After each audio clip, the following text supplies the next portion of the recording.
Hello and welcome to the Supercast. I'm your host, Superintendent Anthony Godfrey. From testing the strength of cardboard to the science of discovering the best baseball bat, students hit it out of the park with their experiments at the Eastlake Science Fair. On this episode of the Supercast, we take you inside the science fair to have some fun with 5th graders who take their problem-solving projects very seriously. Okay, we're here with JP in his Yankees uniform telling us about aluminum versus wood bats in his science project. Tell me, let's jump right into it. So this is aluminum versus wood baseball bats, and the reason why I did this project is because I'm on a very competitive baseball team, so I'd like to know which bat hits the furthest so then I can have the most chances of hitting a home run every time I get up to bat. Okay. So my research was that the metal bat isn't allowed to be used in the MLB because they think that they'll hit it over too much. This is the maple bat, and they think that it's a perfect bat for the MLB, like not too good that they'll hit it over every time, but not too bad that they won't. Oh, so they actually want the maple bat so that they can't hit it quite as far. So, yes. They want it to be good enough, but not too good. Yes, right. Exactly. And this is the ash bat that it won't hit it takes a lot of strength to hit it over with the ash bat. This is the ash bat? Yes, and they found that this is the one that the MLB used to use, like Babe Ruth used to use an ash bat and stuff, so... Wow. So my hypothesis was that the metal bat was the furthest, the maple bat was the second furthest, and that the ash was the third furthest. And as you can tell from my graph, that my hypothesis was correct, that the metal bat will hit the furthest, the maple bat the second furthest, and the ash bat the furthest. And now, you obviously know your baseball history. Why do you think Babe Ruth used an ashwood bat? Well, because they didn't know about the maple bat back then. Oh. So I think that they used the ash bat, because they didn't know about the maple bat. So they're like, well, let's just get any wood that we see and let's just turn it into a bat so then they can hit with. I see. Now, are you allowed to use ash if you wanted to? Yes, in the MLB you are allowed to use ash, but you're not allowed to use the metal. Are you allowed to use metal in your league? Oh, yeah. And so you do use the metal? I do use the metal, yes. Okay. All right. Very good. So, in conclusion, I found that the metal bat is the most dense and that it hits the furthest, and because it is the furthest, the bat speed is very good, and it will hit the ball further. And so, yeah. Now, I'm looking at the graphic here, the map of where each ball landed on the baseball field. Yes. Did you hit all of these balls that you recorded? Yes, I did. And we graphed them out, and we had a radar gun to measure how fast the ball went. A radar gun? Oh, yeah. Where did you get a radar gun? Do you just have that regularly to measure the pitches and that sort of thing? Yeah, so what we do, sometimes when we have a baseball practice, we like to see how fast we can throw. So me and my friends, we're just like being dumb, and we're just like measuring before practice starts. We're measuring how fast we can throw the ball to each other. Awesome. I love that America's national pastime is alive and well in the youth of today. It looks like you had more fun than anyone else doing your experiment. Oh, I had so much fun. It was a blast. Well, this is an exciting project, and I think it's going to serve you well.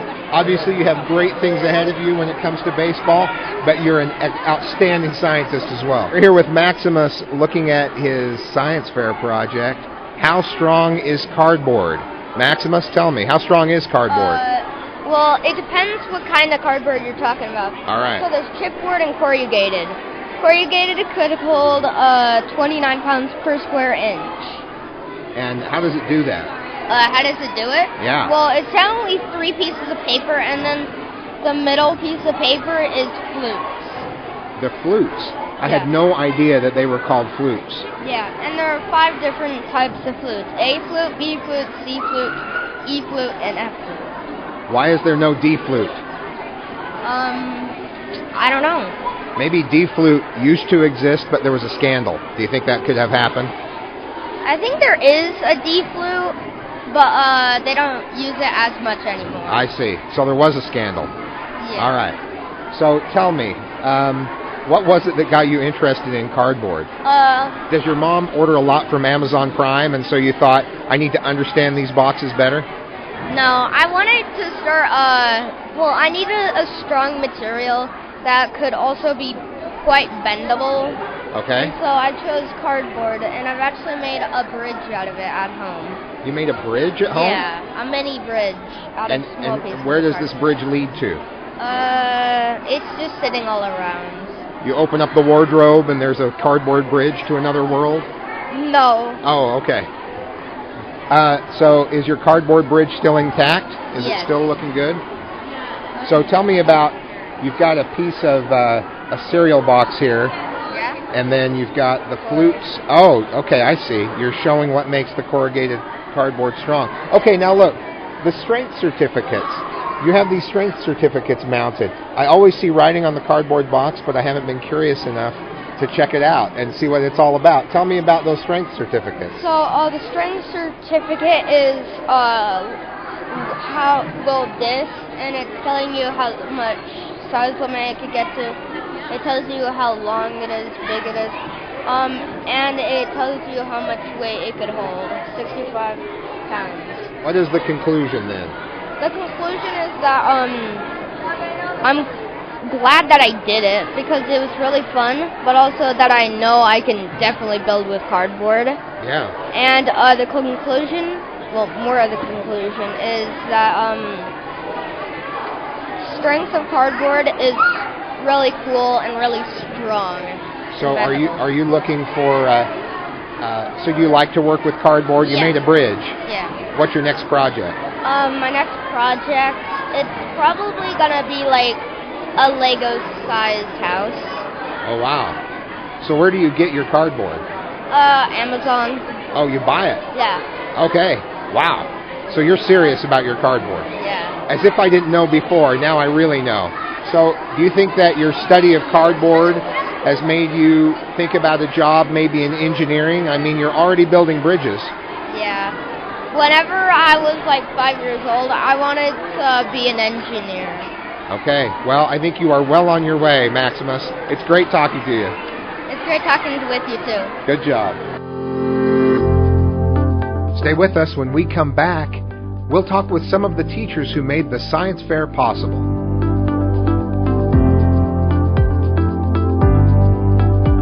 Are you looking for a job right now? Looking to work in a fun and supportive environment with great pay and a rewarding career? Jordan School District is hiring. We're currently filling full and part-time positions. You can work and make a difference in young lives and education as a classroom assistant or a substitute teacher. Apply to work in one of our school cafeterias where our lunch staff serves up big smiles with great food every day. We're also looking to hire custodians and bus drivers. In Jordan School District, we like to say, people come for the job and enjoy the adventure. Apply today at workatjordan.org.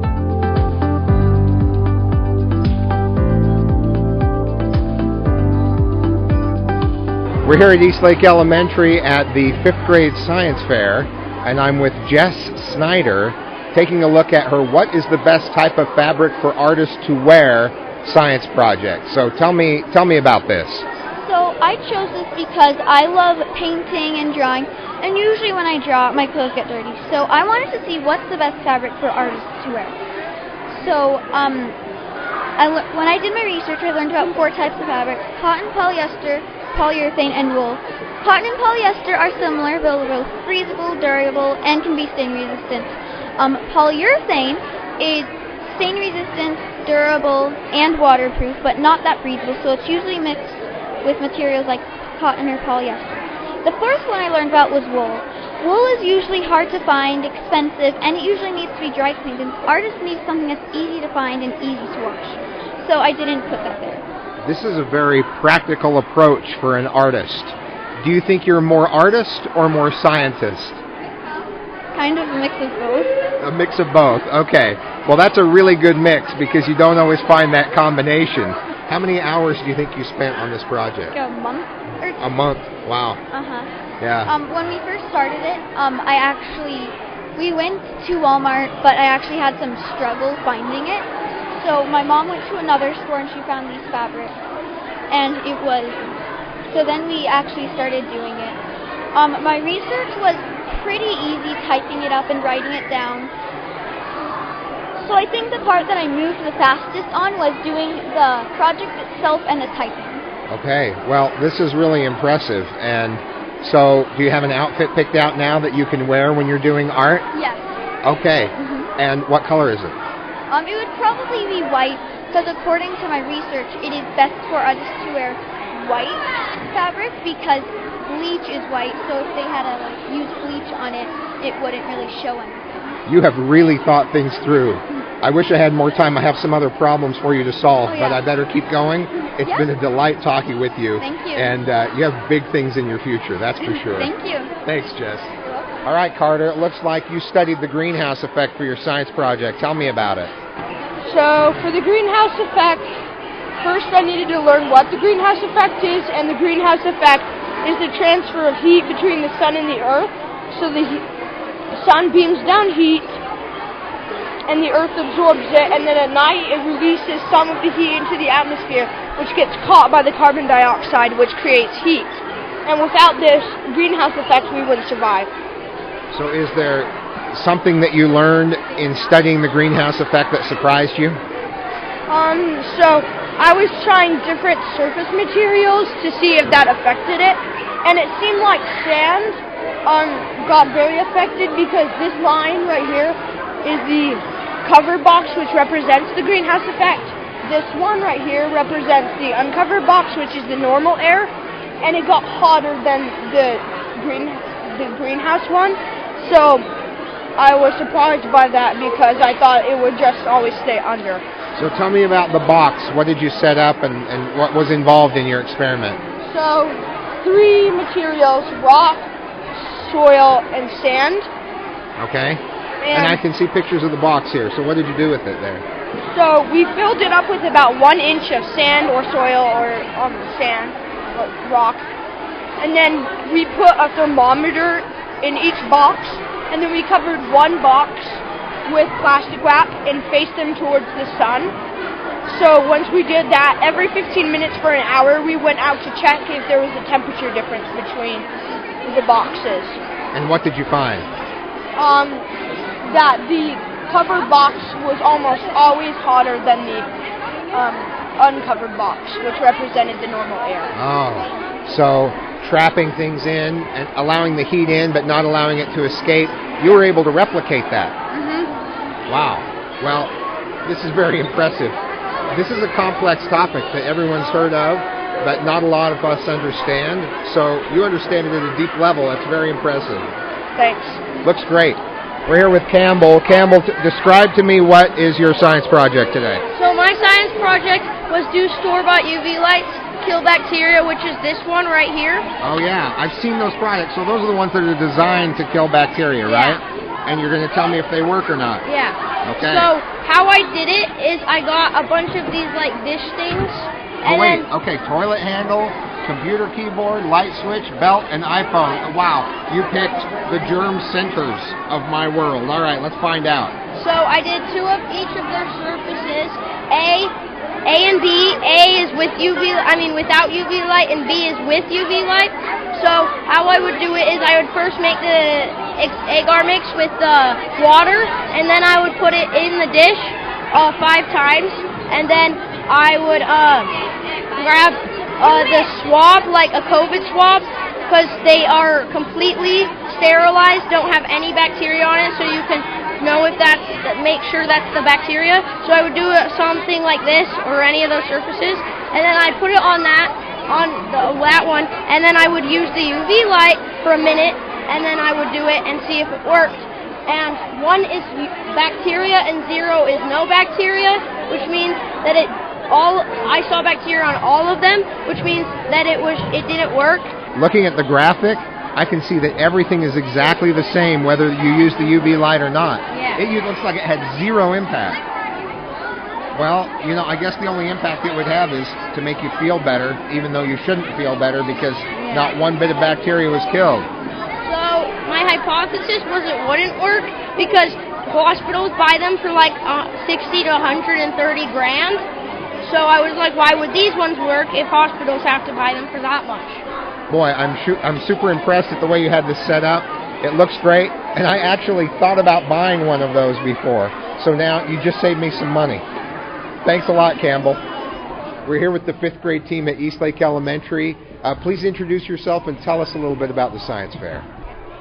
I am Michelle Vernew, and the best part about the Science Fair for me is being able to see the kids not only use the scientific method, but use their creativity and being able to explore ideas that they have and explore things that are interesting to them. When I talked with those students, there were some that were really personal to them. Yes. I'm an artist. I want to study what material I ought to wear. I'm a baseball player.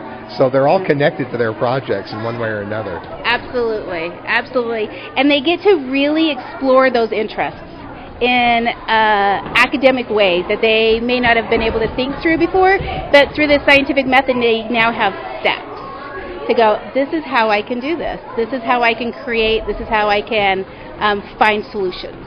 They're better thinkers. Yes. I'm Sammy Sutherland, 5th grade DLI. I second what Michelle said. I really liked that they picked things that they were interested in. Like, I really liked the one where she really liked dance, and she picked how she could be a better dancer by seeing what things help her. I know that they all had a really good time doing it, and I was just really proud of them for all the hard work that they put in it, because they didn't have to do it, and they did. So they did really good. I'm Thomas Boulay, the DLI Chinese teacher. I thought it was really great to see all of the fun projects that the kids did. Even though we made it optional in our class because we have less time with the DLI schedule, the kids who did it still had great projects, and it seems like they really enjoyed making them. My name's Jennifer Burr, and I loved this whole process. For the past month, students have been coming to me, telling me about their projects, and sharing their enthusiasm. And it was fun to also have students who proposed their hypothesis, and then their hypothesis didn't turn out the way they thought. And then they had to think through why that didn't work, or if they were going to retest it, what they would do different. But the great part is their enthusiasm and their ownership for the project, and really, like Mrs. Vernew said, understanding the scientific process, because I think this is really the first time that they've walked through it themselves or with the support of their parents. And then also I love the science projects where they included their whole family, that the family were test subjects and really helped support them. And so awesome that so many people came today to cheer their great efforts. Thank you, Superintendent, for coming. It's pretty awesome. Thank you. My pleasure to come, and it's interesting that it's like you said, family was obviously involved in all of this. It's the type of project and the type of learning that connects parents and kids and siblings and perhaps even pets as test subjects. Yes. I wanted to add that one of the fascinating parts about this whole process is seeing kids get excited about science. Yeah. And, today's world, science sometimes gets, discouraging because it's hard. Right. Math is hard, science is hard, the STEM, and to see these kids get excited about science and say, I can have a part in science, and then also to see, I'm going to represent the female, also just being able to say that these girls can say, I can have a place in science. It's very exciting to me as well. Oh, absolutely. And let me ask you this. When you started the science fair projects and started to talk about topics, did you see a light bulb go on or a firelight in some kids that maybe otherwise had kind of not felt that level of enthusiasm for school lately? Oh, definitely. Because it's their own project. It's what is interesting to them, and they could really take ownership in what they wanted to pursue. That you took this on. I'm proud of the work you and the kids have done here, and I'm excited to see it in the future. Keep inviting me, please. Thanks for joining us on another episode of the Supercast. Remember, education is the most important thing you'll do today. We'll see you out there.